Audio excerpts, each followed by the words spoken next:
ये सत्य घटना कबीर परमेश्वर जी द्वारा बांधवगढ़ के श्री धर्मदास जी के साथ की गई लीला पर आधारित है। श्री धर्मदास जी का जन्म 1395 विक्रमी संवत 1452 को कार्तिक पूर्णिमा के दिन छत्तीसगढ़ के बांधवगढ़ नगर में हुआ। हिंदू धर्म के एक वैश्य कुल में जन्मे धनी धर्मदास जी के बारे में बताया जाता है कि वो इतने धनी थे कि जब कभी बांधवगढ़ पर प्राकृतिक आपदा जैसे अकाल गिरना, बाढ़ आदि आती थी तो वहां के नवाब धर्मदास जी के पूर्वजों से वित्तीय सहायता प्राप्त करते थे। आदरणीय धर्मदास जी इतने धनवान होने के बावजूद भी उनकी बचपन से ही भगवान में अपार श्रद्धा थी, जिसके लिए वो हिंदू धर्म में प्रचलित सभी पूजा भी करते थे और श्री रूपदास जी नाम के एक वैष्णव संत से दीक्षा भी ले रखी थी।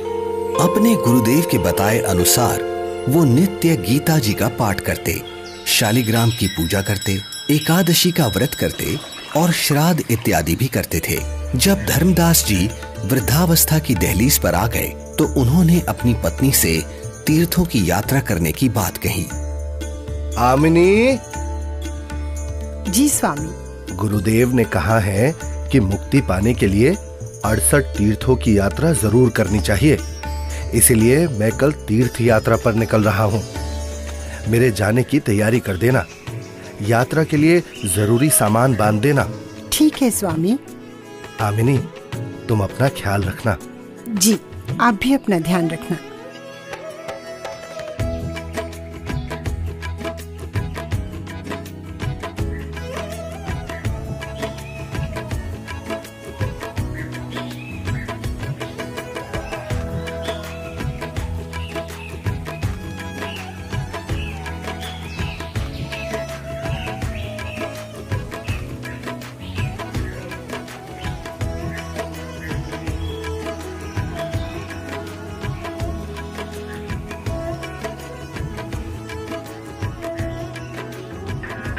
मथुरा में तीर्थों की यात्रा करते हुए एक सुबह धर्मदास जी गोवर्धन पर्वत के पास स्थित एक सरोवर के किनारे पहुंचे।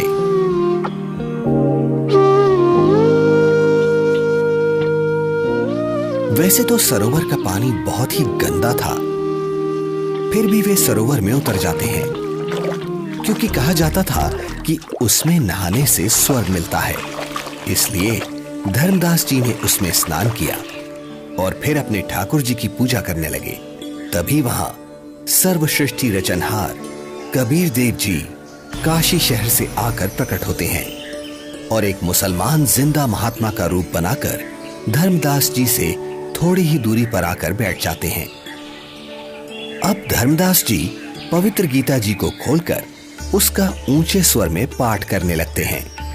बहुनी में व्यतीतानि जन्मानि तव च अर्जुन तानि अहम वेद सर्वाणि न त्वम वेद परंतप। श्री भगवान बोले, हे परंतप अर्जुन, मेरे और तेरे बहुत से जन्म हो चुके हैं, उन सबको तू नहीं जानता, मैं जानता हूँ। न तू एव अहम जातु न आसम न त्वम न इमे जनाधिपाः न च एव न भविष्यामः सर्वे वयम अतः परम। ना तो ऐसा ही है कि मैं किसी काल में नहीं था, अथवा तू नहीं था, अथवा ये राजा लोग नहीं थे, और ना ऐसा ही है कि इससे आगे हम सब नहीं रहेंगे।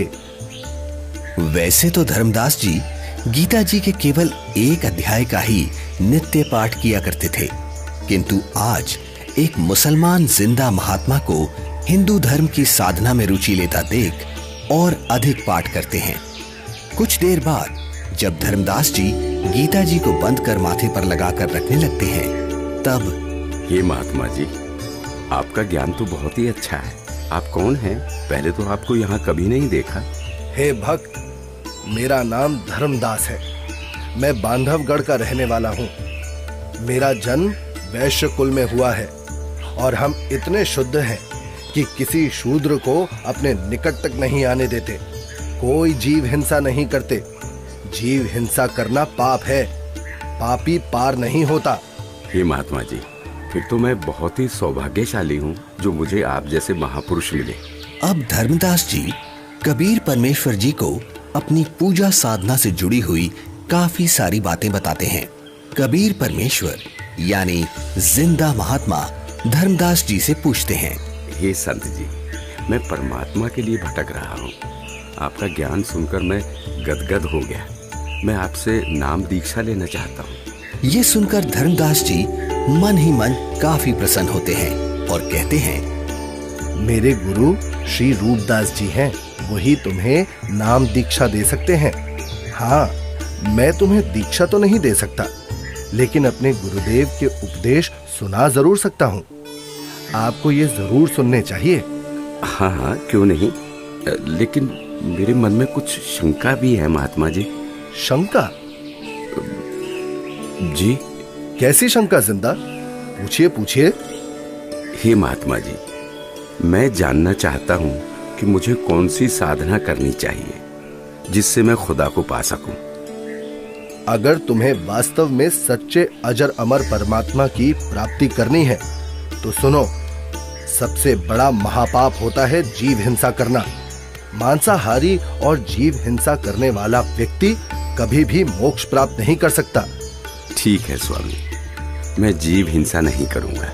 मेरे गुरुदेव श्री रूपदास श्री राम जी और श्री कृष्ण जी का नाम देते हैं, इसीलिए तुम्हें भी हरे राम हरे कृष्ण का जाप करना होगा। 68 तीर्थ करने होंगे और इसके अलावा एकादशी का व्रत, शालीग्राम पूजा यानी मूर्ति पूजा, श्राद्ध करना आदि कर्मकांड करना भी अनिवार्य है। ऐसे मुक्ति मिलती है।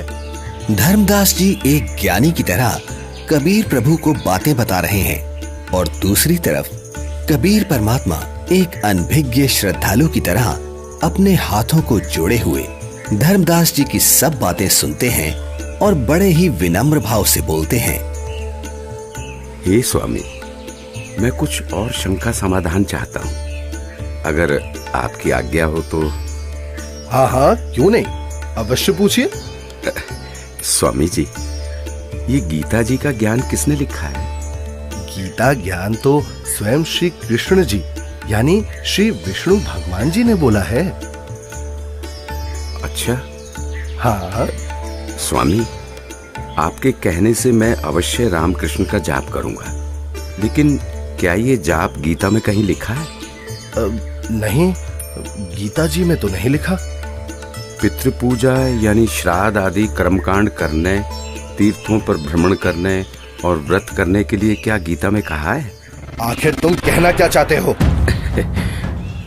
कुछ नहीं स्वामी, मैं तो बस ये समझना चाह रहा हूँ, जब गीता जी में व्रत के लिए मना किया गया है तो फिर आप एकादशी के दिन भूखे क्यों मरते हो? तुम भटक गए हो, तुम्हें इन सब साधनाओं का कोई ज्ञान नहीं है, इसलिए ऐसा बोल रहे हो। नाराज ना हो स्वामी जी, आप मेरी शंका का समाधान नहीं करेंगे तो कैसे बात बनेगी? आप ही बताएं, ये सरोवर जिसमें आपने स्नान किया है, जिसको आप मोक्ष पाने का साधन मानते हैं, लेकिन इस जल के अंदर करोड़ों जीव रहते हैं जिन्हें आपने अभी स्नान करते समय अपने हाथों पैरों से रगड़ रगड़ कर मार डाला है, और स्नान के बाद जो जल आप भगवान की मूर्ति को स्नान कराने के लिए लाए, उसमें भी मूर्ति के स्नान कराने से अनेकों जीव मर गए, और आप कहते हैं कि आप जीव हिंसा नहीं करते। एक और बात स्वामी जी, यदि इस सरोवर में नहाने से आपकी मुक्ति संभव है तो फिर इस जल में रहने वाले जीव जंतुओं को तो निश्चित ही मोक्ष प्राप्त हो जाना चाहिए। हे धर्मदास, ये साधना व्यर्थ है, क्योंकि ये गीता शास्त्र के विरुद्ध है। समझ गया, अंततः तुमने अपने धर्म का परिचय दे ही दिया। तुम एक मुसलमान हो, इसीलिए ऐसी बातें कर रहे हो, क्योंकि एक मुसलमान ही हिंदू धर्म पर सवाल उठा सकता है।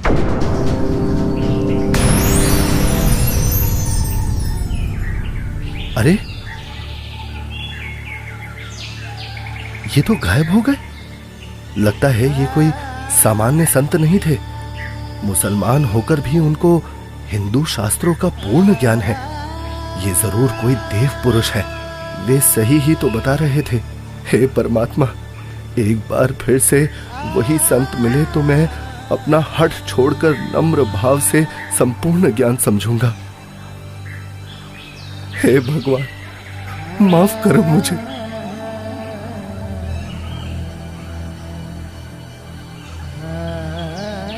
वास्तव में गीता जी में कहीं भी हरे राम हरे कृष्ण मंत्र नहीं लिखा है, अपितु पितर पूजा, भूत पूजा, देवताओं की पूजा गीता अध्याय 9 श्लोक 25 में व्यर्थ कहा है।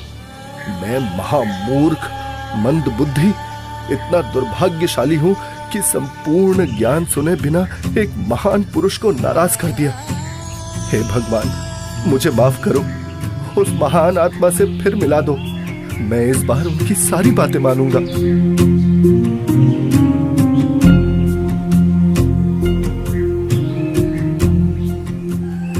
आज धर्मदास जी का मन किसी भी कर्म कांड में नहीं लग रहा था।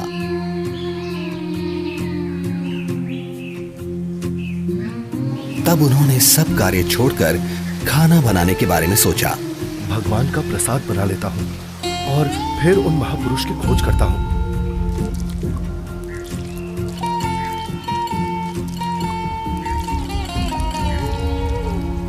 हे भगवान, ये क्या अनर्थ हो गया? इस लकड़ी में तो हजारों चींटियां अंडों सहित मर गई होंगी। हे भगवान, आज जैसा अनर्थ तो कभी नहीं हुआ। बहुत बड़ा पाप कर दिया मैंने। मैं इस पाप से बने हुए भोजन को कदापि नहीं खा सकता। एक काम करता हूँ, इस भोजन को लेकर किसी साधु संत को खिला देता हूँ और स्वयं आज निराहार रहता हूँ, जिससे मैं पाप मुक्त हो जाऊंगा।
संत जी कुछ बोल रहे हैं, इनके बीच में बोलना ठीक नहीं है। मुझे अवश्य ये सुनना चाहिए। मन तू मान सरोवर नारे, यहाँ न भटका खारे।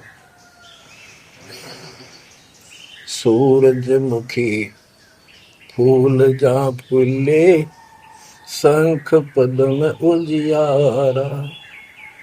गंगा यमुना मद सरस्वती, वहाँ त्रिवेणी की धारा। मन तू मान सरोवर नारे, यहाँ न भटका खारे। जहाँ कमोदनी चंद्रगता है, कमल कमल मद तूरा। अनहद नाद अजब धुन होई, जाने सतगुरु पूरा। मन तू मान सरोवर नारे, यहाँ न भटका खारे। ओ गट घाट विषम है दरिया, नहावे संत सुजाना।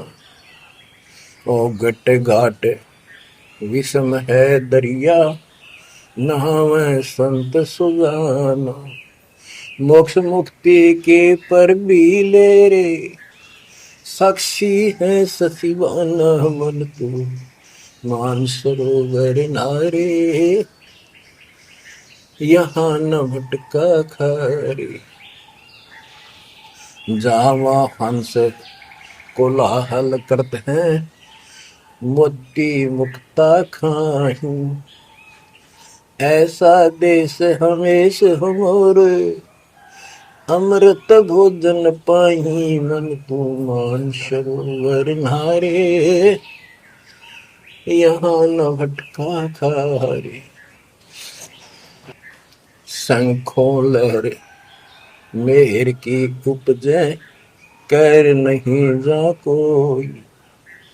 शंखों लहरे वहाँ मेहर की उपजे, कर नहीं जा कोई।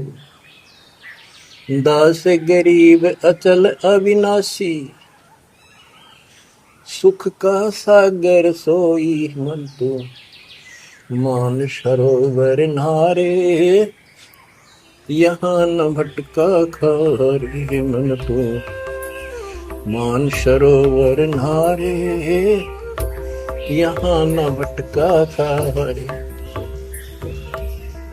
जो पहले मिला वो जिंदा महात्मा तो मुसलमान था, और ये लाल वस्त्र पहने हुए संत जी तो अपने हिंदू धर्म के जान पड़ते हैं, और बातें भी बिल्कुल जिंदा महात्मा वाली ही बता रहे हैं। इनका शिष्य बनने में शर्म भी नहीं आएगी। उस जिंदा से उपदेश लूंगा तो लोग निंदा करेंगे कि मुसलमान का शिष्य बन गया। इनसे ज्ञान प्राप्त करना उचित रहेगा। कहते मन मान सरोवर नाण रे, जल के जंतु रे जल माही। आठों बखत बिहान रे, आठों बखत बिहान रे। मन मान सरोवर नाण रे, जल के जंतु रे जल माही। आठों बखत बिहान रे, 184 जल के बासी। ये भुगते चारों खान रे, चेतन वो कजड़ को पूजय गांठ बांध पाषाण रे। भाई मरकट कहाँ चंदन के लेपे, क्या गंग नवाय सवान रे। अर सुधी हो न पूछतास की, वो छोड़ को न बाण रे। 12 कोट जहां जम किंकर, बड़े बड़े दैत हवान रे। धर्म राय की दरगाह माही, ओरई खेचा ताण रे फेरे, ओरी खेचा ताण रे। मैं जो साधना कर रहा हूँ उससे यमदूतों द्वारा दिए जाने वाले कष्ट नहीं टलते। इसका मतलब ये सब साधना तो व्यर्थ है। हे महात्मा जी, कृपया भोजन ग्रहण करें। रख दे धर्मदास, बहुत भूख लगी है। इन्हें कैसे मालूम कि मेरा नाम धर्मदास है? मैं भंडारा करता रहता हूँ, शायद इसीलिए ये मुझे जानते हैं।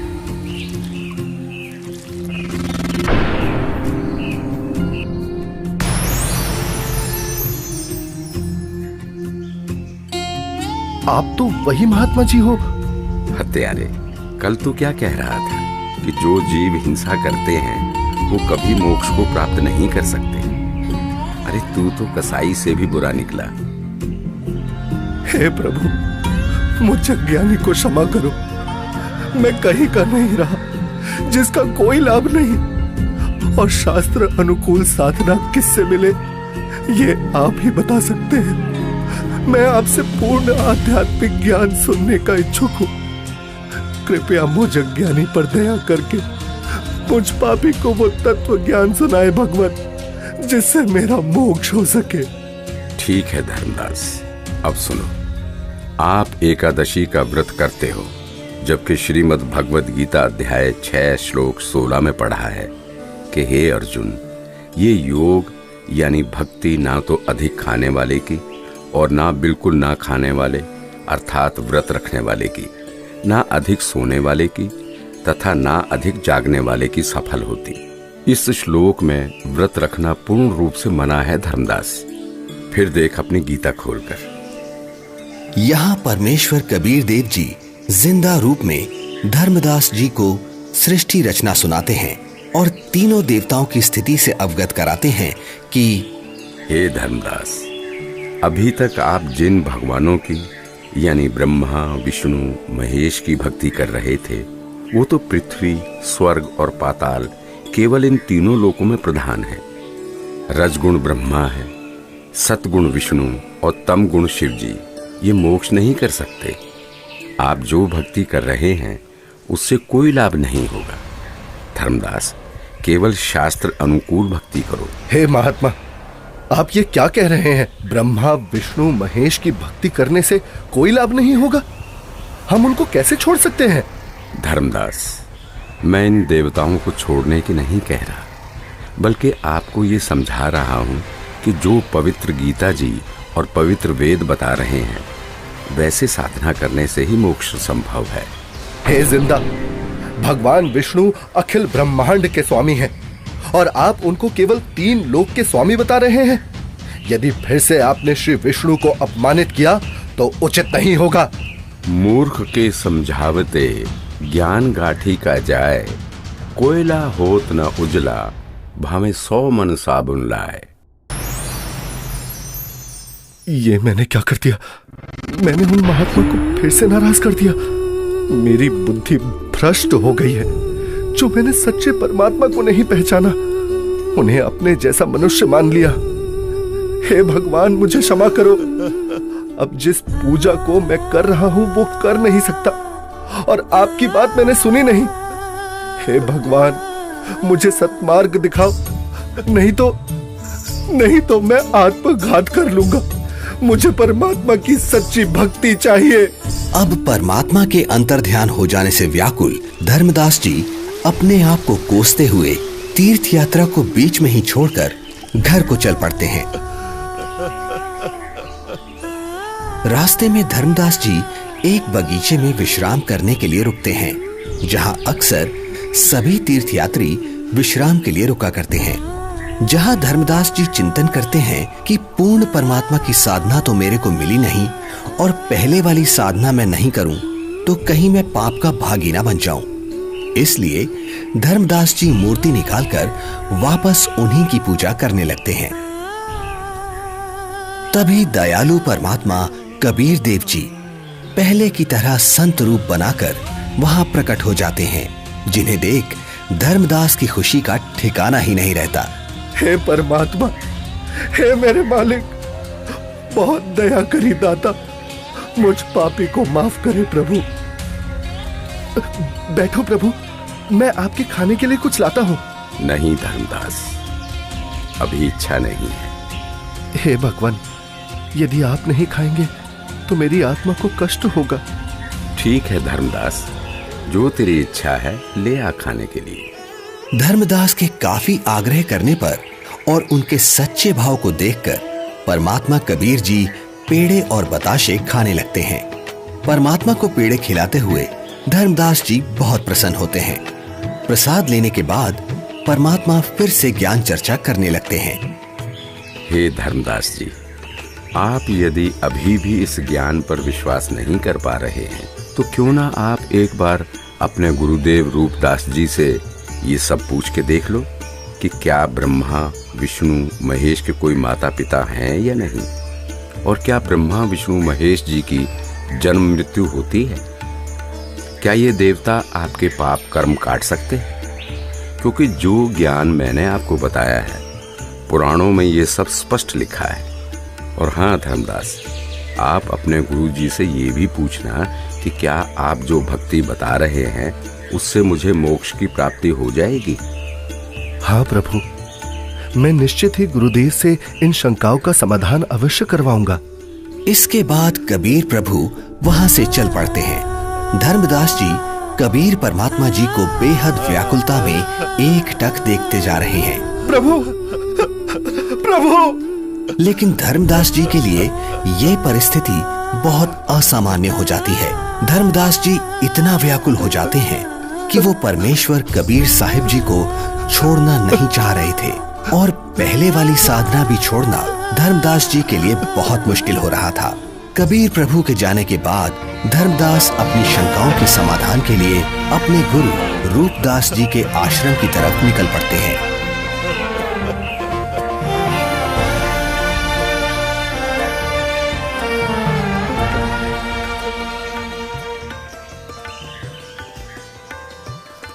प्रणाम गुरुदेव। आशीर्वाद है भक्त। आओ बैठो। क्या बात है धर्मदास, बहुत व्याकुल दिख रहे हो। और आप तो तीर्थ यात्रा पर गए थे ना? गुरुदेव, मेरे मन में कुछ शंका है, कृपया उनका समाधान कीजिए। कहो धर्मदास, क्या शंका है आपकी? हे गुरुदेव, सृष्टि का रचयिता कौन है? क्या भगवान विष्णु से ऊपर भी कोई प्रभु है? वो कहाँ रहता है? उसका क्या नाम है? उसकी पूजा की विधि क्या है? और गुरुदेव, क्या आपने जो भक्ति साधना मुझे बताई है, क्या उससे मेरा मोक्ष हो जाएगा? हे धर्मदास, आज तुम ये क्या बोल रहे हो? ऐसा ज्ञान तुम्हें किसने सिखा दिया? तुम लक्ष्मी नारायण की भक्ति करो, ठाकुर जी की सेवा करो और राम कृष्ण जी का जाप करते हुए प्रतिमा पूजा करो, जिससे तुम्हारी मुक्ति हो जाएगी। तुम यात्रा पर जाओ, जगन्नाथ के दर्शन करो, गोमती, गोदावरी इन नदियों में स्नान करो, काशी जाओ, तीर्थ नहाओ, उससे ज्यादा पुण्य होता है और स्वर्ग की प्राप्ति होती है बच्चा। भगवान तो निराकार है, वो ज्योत स्वरूपी निरंजन है जो शून्य में रहता है। हे गुरुदेव, यहां मैं एक बात पूछना चाहूंगा, आप क्रोधित ना होना गुरुवर। हे गुरुदेव, जो ज्योत निरंजन आप बता रहे हैं, वो तो प्रतिदिन 1 लाख मानव खाता है और 1.25 लाख उत्पन्न करता है। गुरुदेव, मुझे जीव भक्षक नहीं, जीवों की रक्षा करने वाला भगवान कौन है वो बताइए। ये ज्योति निरंजन ब्रह्म तो जीवों को खाता है। और गुरुदेव, ऐसा तो आप भी मानते हैं कि एक दिन वैकुंठ समेत तीनों लोक भी नष्ट होंगे, यानी स्वर्ग भी नष्ट होगा। फिर मुझे वहां की भक्ति क्यों बता रहे हो? गुरुदेव, मुझे उस अविनाशी स्थान के बारे में बताओ जिसका जिक्र गीता अध्याय 18 श्लोक 62 में किया है कि हे अर्जुन, तू सर्वभाव से उस परमेश्वर की शरण में जा, उसकी कृपा से ही तू परम शांति को और सनातन परम धाम शाश्वतम स्थानम अविनाशी लोक को प्राप्त होगा। इस प्रकार धर्मदास जी जिंदा बाबा रूप में मिले परमेश्वर कबीर जी से सुनी सृष्टि रचना के आधार पर काफी तर्क रखते हैं, जिसके पश्चात गुरु रूपदास जी कहते हैं, बेटा धर्मदास, जो ज्ञान मेरे पास था वो सब मैंने आपको बता दिया है। इससे आगे का मुझे कोई ज्ञान नहीं है। जो महात्मा आपको मिले हैं वो अवश्य ही कोई पहुंचे हुए महापुरुष हैं। हे गुरुदेव, मुझसे कोई गलती हुई हो तो माफ करना, किंतु जिसने मुझे ये तत्व ज्ञान बताया है, अब मैं उन्हीं के चरणों में जाऊंगा। आज के बाद वही मेरे सद्गुरु होंगे। ठीक है धर्मदास, आप उनको अपना सद्गुरु बनाओ और उनके अनुसार बताई साधना कर लो। इसके बाद धर्मदास जी गुरु रूपदास जी को प्रणाम करके वहां से अपने घर की तरफ निकल पड़ते हैं।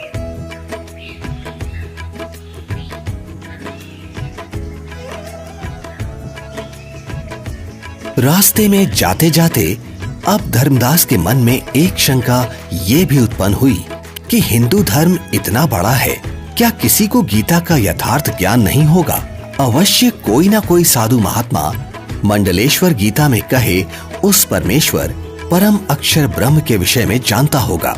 इसके बाद धर्मदास कई प्रसिद्ध हिंदू संतों से मिलते हैं। सबको पहले 1 रुपया दान देते हैं ताकि संत मेरे को अपने दिल की बात गुप्त रहस्य बताएगा, क्योंकि जो भक्त अधिक दक्षिणा देता था तो संत उससे अधिक स्नेह से बात करते थे। उस समय 1 चांदी का रुपया आज के 10,000 रुपए के लगभग कीमत का होता था। सबसे पहले धर्मदास जी एक वैष्णव महामंडलेश्वर श्री ज्ञानानंद जी के पास जाते हैं, जिनका बहुत अधिक बोलबाला था। हे संत जी, क्या श्री ब्रह्मा जी, श्री विष्णु जी और श्री शिव जी के कोई माता पिता हैं? बच्चा, इनका कोई जन्म मरण नहीं होता, इसलिए माता पिता का तो सवाल ही नहीं उठता। इतना सुनकर धर्मदास जी वहां से चल पड़ते हैं।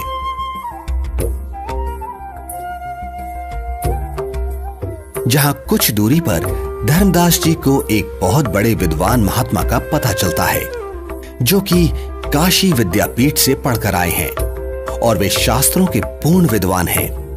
धर्मदास जी महात्मा के पास जाते हैं और दक्षिणा देकर पूछते हैं, महात्मा जी, गीता जी के अध्याय 18 श्लोक 62 में भगवान श्री कृष्ण ने अपने से अन्य किस परमेश्वर की शरण में जाने को कहा है? भगवान श्री कृष्ण अर्जुन को अपनी ही शरण में जाने को कहते हैं भक्त। श्री कृष्ण जी से ऊपर कोई भगवान नहीं है। इस प्रकार धर्मदास जी बहुत से संत महंत मंडलेश्वरों के पास जाते हैं और सभी से एक जैसे ही प्रश्न करते हैं, किंतु उत्तर किसी का संतोषजनक नहीं मिलता। कोई विष्णु जी को सर्वे सर्वा बताता है तो कोई शिव जी को करता धरता और कुछ तो परमात्मा को निराकार ही बताने वाले मिल जाते हैं। हे भगवान, जीवन नष्ट हो जाता यदि मैं इन संतों से इनके ज्ञान की परीक्षा ना लेता और ये परम संत ना मिलता। यह सोच धर्मदास जी जिंदा महात्मा रूप परमेश्वर को याद करते हुए घर की ओर चल पड़ते हैं।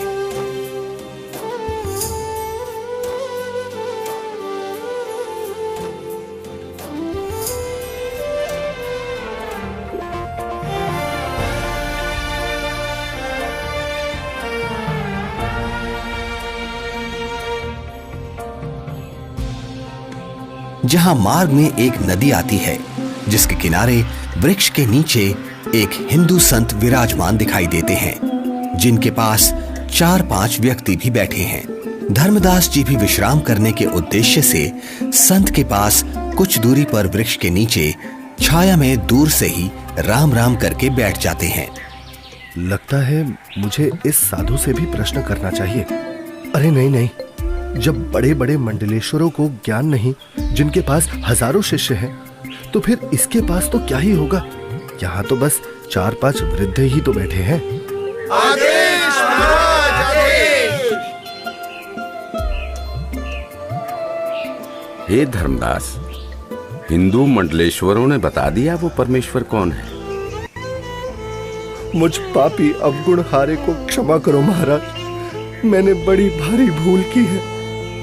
आपने सृष्टि रचना का ज्ञान जो बताया है, उसके सामने सभी संतों का ज्ञान ऐसा है जैसे सूरज के सामने दीपक।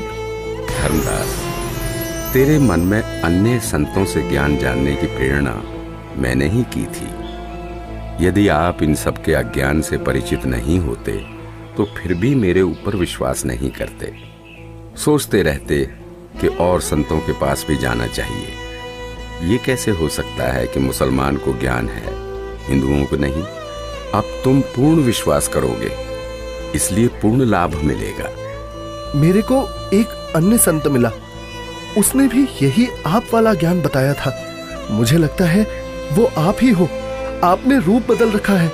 हे धर्मदास, मैं उनका शिष्य हूँ, वे मेरे गुरु हैं, वे काशी में रहते हैं। यहाँ धर्मदास व जिंदा रूपी परमात्मा की बहुत ज्ञान चर्चा हुई, जिसके बाद मैं अब सतगुरु के दर्शन करने जा रहा हूँ, आज्ञा दो। मुझे सतलोक के दर्शन करा दो, बिना देखे मुझे शांति नहीं होगी।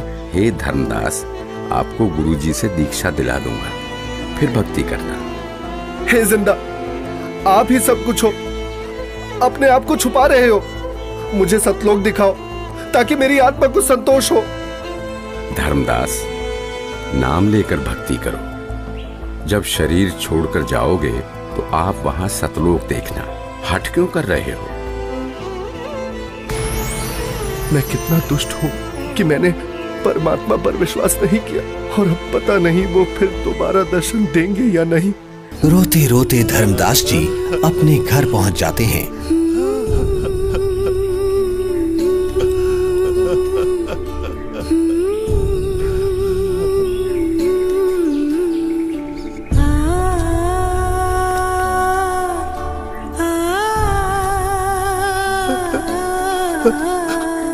उनकी ऐसी हालत देख और यात्रा से जल्द ही वापस लौटने पर पत्नी आमनी देवी भी हैरान हो जाती है और बार बार धर्मदास जी से उनके रोने का कारण पूछती है, लेकिन धर्मदास जी उन्हें कुछ नहीं बता पाते, केवल रोते ही रहते हैं। फिर काफी देर बाद, क्या हुआ स्वामी, क्या हुआ? कुछ तो बताइए, आखिर क्या हुआ आपके साथ? लगता है इनके पैसे किसी ने लूट लिए हैं। क्यों कच्चा मन कर रहे हो जी? किसी ने यात्रा में आपका धन लूट लिया तो कोई बात नहीं, आपके पास धन की कमी थोड़ी है, और ले जाना, भगवान ने बहुत दे रखा है। आमिनी, यदि रुपए पैसे वाला धन लुट गया होता तो मैं और ले जाता। मेरा तो ऐसा धन लुट गया है आमिनी, जो शायद अब मुझे कभी ना मिले, और वो मैंने अपने हाथों अपनी मूर्खता से गंवाया है।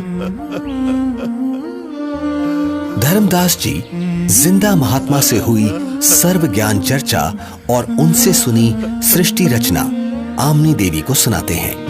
आपने भगवान को क्यों नहीं पहचाना स्वामी? ये क्या किया आपने? बनिया होते हुए भी आप ये सौदा कैसे चूक गए?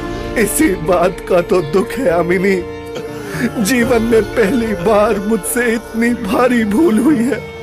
तावालीन बहे निर्वाणी, मगन रूप साहेब सैलानी, तावा रोवत धर्मनि नागर, कहाँ गए मेरे सुख के सागर। अधिक वियोग हुआ हमसे ती, जैसे निर्धन की लुट जा खेती। कल्प करे और मन में रोवे, दसों दिशा को वो मग रोवे। अधिक वियोग हुआ हमसे ती, जैसे निर्धन की लुट जा खेती। कल्प करे और मन में रोवे, दसों दिशा को वो मग रोवे। हम जाने तुम देह स्वरूपा, हमरी बुद्धि अंधगर कूपा। हम तो मानुष रूप तुम जाना, सुन सतगुरु का किया पियाना। बेग मिलो कर हूँ अपघाता, मैं ना जी हूँ सुनो विधाता। अगम ज्ञान कुछ मोहे सुनाया, मैं जी हूँ नहीं अवगत राया। बेग मिलो कर हूँ अपघाता, मैं ना जी हूँ सुनो विधाता। अगम ज्ञान कुछ मोहे सुनाया, मैं जी हूँ नहीं अवगत राया। तुम सतगुर अवगत अधिकारी, मैं नहीं जानी लीला थारी। तुम अवगत अविनाशी साईं, फिर मोको कब मिलो गोसाई। कमर कसी धर्मदास को पूरब पंथ पयाने, गरीबदास रोवत चले वो बांधो गुड़ अस्थाने। अब धर्मदास रोजाना अपने घर के आसपास, जंगलों में, नदियों के पास, नगरों में और दूसरी अलग अलग जगह पर काफी सारे धर्मगुरु, संत, महंत, मंडलेश्वर, आचार्य, शंकराचार्य के पास जा जाकर परमात्मा को ढूंढने लगे। कहीं वेश बदल कर बैठे हों, इसलिए प्रश्न भी करते कि श्री ब्रह्मा जी, श्री विष्णु जी, श्री शिव जी के माता पिता कौन है, वो परमात्मा कौन है। परंतु उत्तर ठीक नहीं होता था। तो स्पष्ट था ये साधु संत परमात्मा जिंदा नहीं है। 6 महीने तक जिंदा बाबा नहीं मिले। तब एक दिन, हे स्वामी, आप ऐसे मत रोइए, भला रोने से कोई समाधान थोड़ी ना होगा। कुछ याद कीजिए स्वामी, उन्होंने कुछ तो बताया होगा कि वो किस प्रकार मिलते हैं, कहाँ मिलते हैं। हाँ, याद आया आमिनी, उन्होंने ज्ञान चर्चा करते समय बताया था। जहाँ कहीं भी धर्म भंडारे चल रहे होते हैं, मैं वहाँ जरूर उपस्थित होता हूँ और अपनी प्यारी आत्माओं को ज्ञान समझाता हूँ। धर्मदास, क्या धर्म भंडारा? फिर तो स्वामी क्यों ना हम धर्म भंडारा ही करवा दें। हाँ, यही सही है। 3 दिन का धर्म भंडारा करते हैं।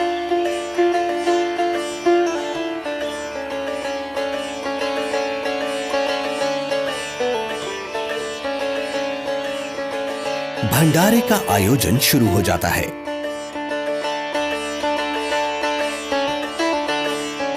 दूर दूर से साधु महात्मा भंडारे में आने लगते हैं।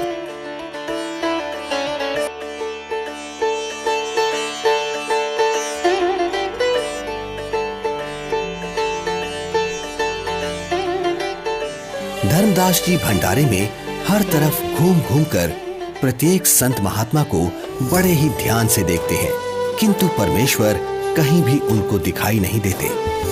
2 दिन बीत जाते हैं। धर्मदास जी बहुत मायूस हो जाते हैं और एकटक रास्ते को ही निहार रहे हैं। आज वो मन ही मन संकल्प कर लेते हैं कि प्रभु, आप मुझे अपराधी को दर्शन नहीं दे रहे। हे परमात्मा, आज अगर आप नहीं मिले तो मैं आत्मघात कर लूंगा। तभी अचानक धर्मदास जी की नजर कुछ ही दूरी पर एक कदम के वृक्ष के नीचे जाती है, जहां वही पूर्ण परमात्मा कबीर परमेश्वर जी उसी जिंदा महात्मा के रूप में विराजमान होते हैं, जिन्हें देखकर तो धर्मदास जी की खुशी का ठिकाना ही नहीं है। धर्मदास परमात्मा की तरफ इस प्रकार दौड़ते हैं जैसे भूखे को भोजन और प्यासे को पानी मिल जाता है। हे परमात्मा, हे भगवान, अब मैं आपको कहीं जाने नहीं दूंगा। मेरी भूल क्षमा करो प्रभु। मैं बस आपकी ही भक्ति करना चाहता हूँ। मैं भविष्य में कोई गलती नहीं करूंगा। हे दीनदयाल, मुझे अज्ञानी को माफ कर दो। मैंने अज्ञानतावश आपको बहुत कटु वचन बोले। मुझे माफ करो परवरदिगार, मुझे माफ करो। जब धर्मदास जी ने अपनी गलती की क्षमा मांगी और कभी ऐसी गलती ना करने का बार बार वचन दिया, तब परमात्मा धर्मदास जी के घर गए।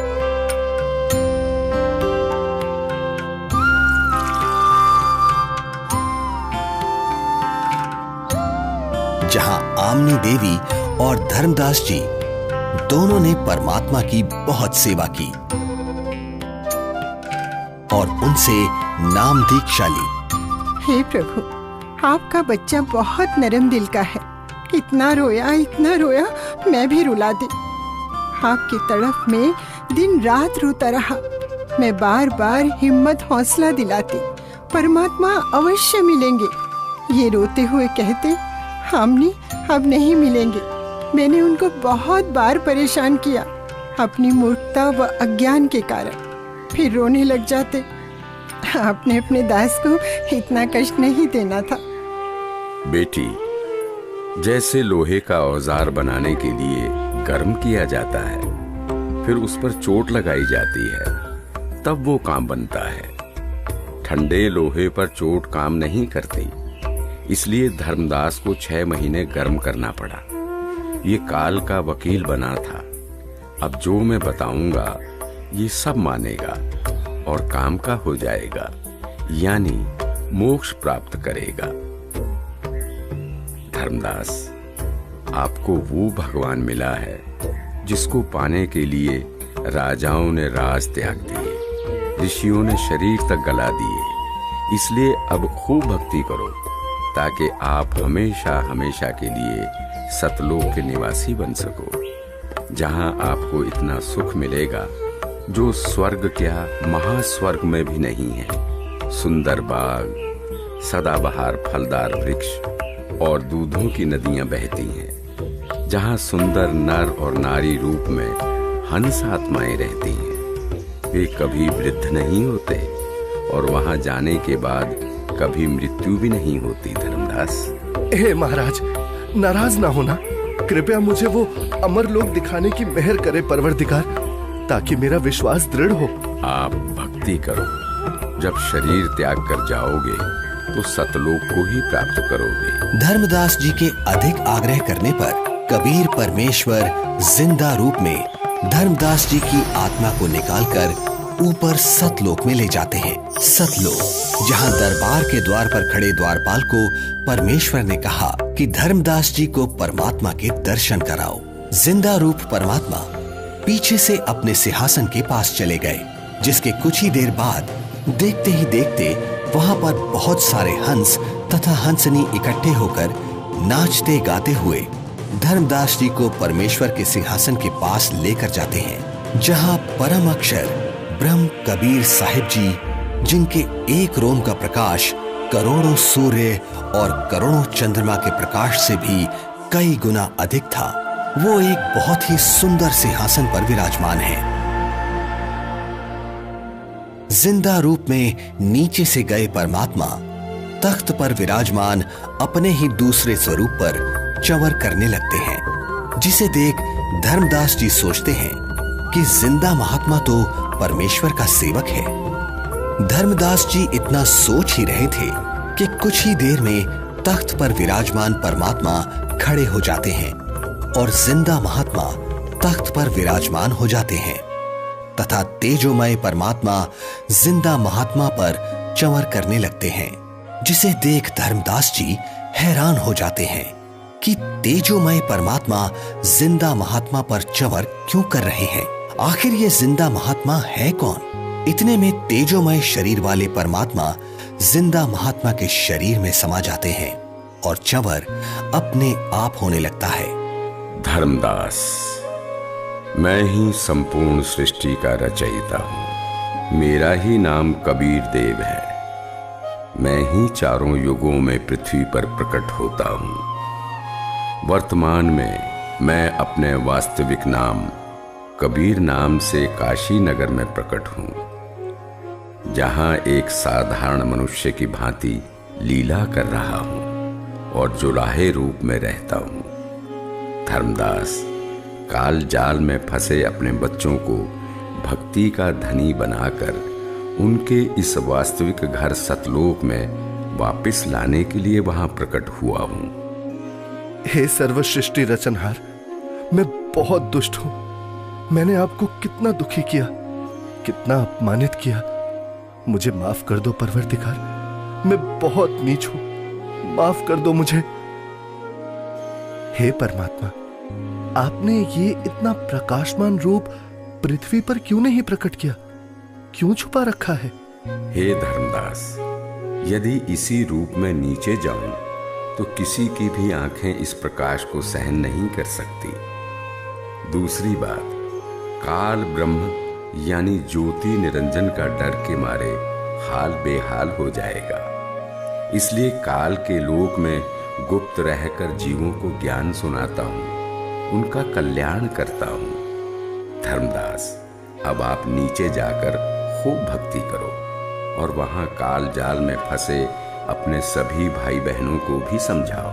सत्य का गवाह बनो कि ये काशीवासी जुलाहा सर्व सृष्टि रचनहार है, सबका धारण पोषण करने वाला है, परम अक्षर ब्रह्म यानी सत्य पुरुष अविनाशी परमेश्वर है। यही वास्तव में परमात्मा है, जैसा गीता अध्याय 15 श्लोक 17 में तथा अध्याय 2 श्लोक 17 में लिखा बताया है, वह यही है। नहीं नहीं महाराज, मुझे यही रख लो, यही रख लो महाराज, मुझे यही रख लो। हमने बहुत भारी गलती की है। काल के साथ उस मृत लोक में जाकर ऐसे सुख सागर को छोड़कर अब उस नरक में मुझे नहीं जाना प्रभु, हमें यही रख लो महाराज। धर्मदास जी को रोता देख परमात्मा उनको समझाते हैं और वहीं दूसरी तरफ पृथ्वी पर धर्मदास जी को 3 दिन से अचेत देखकर घर परिवार, गांव, रिश्तेदार, मित्र प्यारे सभी इकट्ठा हो जाते हैं। कोई झाड़ फूंक करा रहा था तो कोई वैद्य से उपचार करा रहा था, किंतु किसी को आशा नहीं रही थी कि धर्मदास जी जिंदा हो जाएंगे। आमिनी देवी का भी रो रो कर बुरा हाल हो जाता है। तब तीसरे दिन परमात्मा ने धर्मदास जी की आत्मा को शरीर में प्रवेश करा दिया। धर्मदास जी अपने चारों ओर खड़े रिश्तेदारों को और पत्नी आमिनी देवी को रोता देख आश्चर्यचकित हो जाते हैं। क्या हुआ आप सभी को? आप ऐसे रो क्यों रहे हैं? हे भगवान, तेरा लाख लाख शुक्र है। क्या हुआ है आमिनी, कुछ तो बताओ। स्वामी, आप 3 दिन से अचेत थे। हम सभी को तो लग रहा था आप नहीं बचेंगे। आमिनी, वो जिंदा महात्मा ही सर्व सृष्टि के रचनहार हैं। उनके सामने ब्रह्मा, विष्णु, महेश, दुर्गा, गणेश, क्षर पुरुष, अक्षर पुरुष कुछ भी नहीं है। वही मुझे अपने सतलोक लेकर गए थे। वहां हम सभी के बड़े बड़े महल हैं, दूधों की नदियां, सदाबहार फलदार वृक्ष हैं। वहीं एक बहुत ही विशाल और भव्य सिंहासन पर पूर्ण ब्रह्म कबीर साहिब जी विराजमान हैं, जिनके एक रोमकूप के सामने करोड़ों सूर्य और चंद्रमा भी फीके हैं।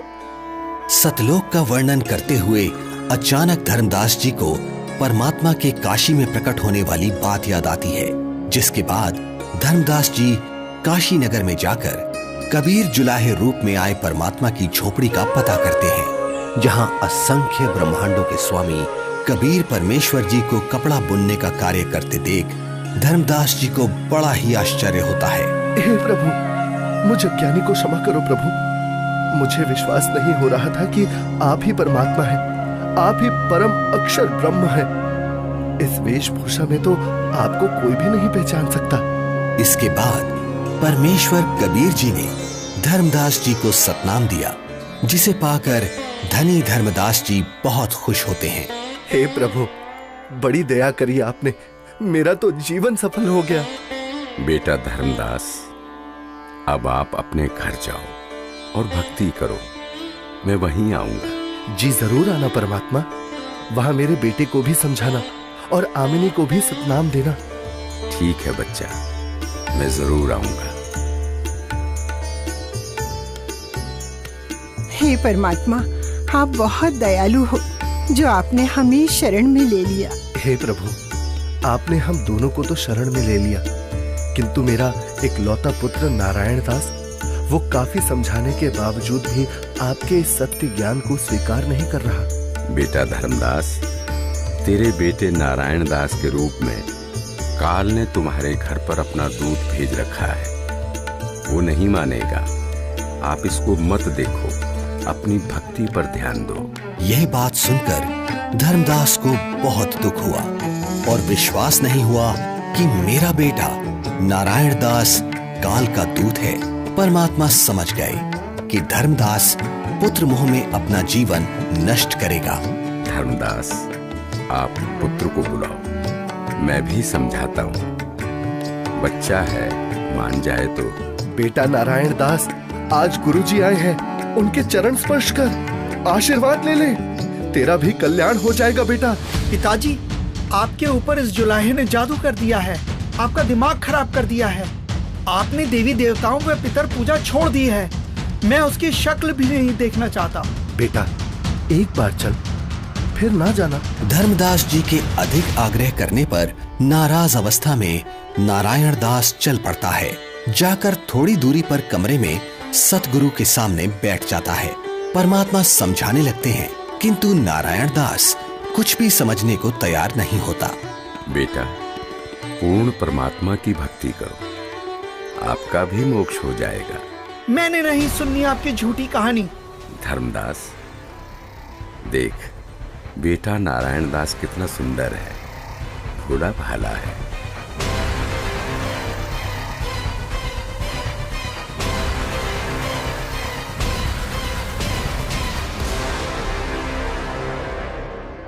बेटा नारायण दास, आप जाओ, आपको जो ठीक लगे करो। हे भगवान, मेरा वंश तो काल का वंश बन गया, दया करो दाता, अब मेरे वंश का क्या होगा? वंश का क्या करेगा बेटा, यहां से पीछा छुड़वा ले धर्मदास। धर्मदास जी का रो रो कर बुरा हाल हो जाता है। तब कबीर परमात्मा जी अपना आशीर्वाद भरा हाथ धर्मदास जी के सिर पर रखते हुए कहते हैं, ठीक है धर्मदास, तेरे घर पर मैं अपना हंस भेजूंगा। तू वंश की चिंता करता था धर्मदास, तेरा 42 पीढ़ी तक वंश चलेगा, तू चिंता मत कर।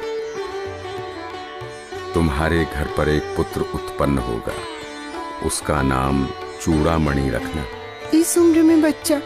हे भगवान, ये कैसे संभव है? उधर देखो बेटा, 10वें महीने आमनी के गर्भ से तुम्हारे घर ये बेटा जन्म लेगा। धर्मदास जी को कुछ विश्वास और कुछ अविश्वास होता है, किंतु परमेश्वर की दया से आमनी देवी के गर्भ से 10वें महीने एक बच्चा पैदा होता है, जिसका नाम चूड़ामणि रखा जाता है। बड़ी दया करी दाता, जो आपकी हंस आत्मा हमारे घर आई। हे भगवान, दया करना कि मेरे वंशज आपकी भक्ति में ही लगे रहे।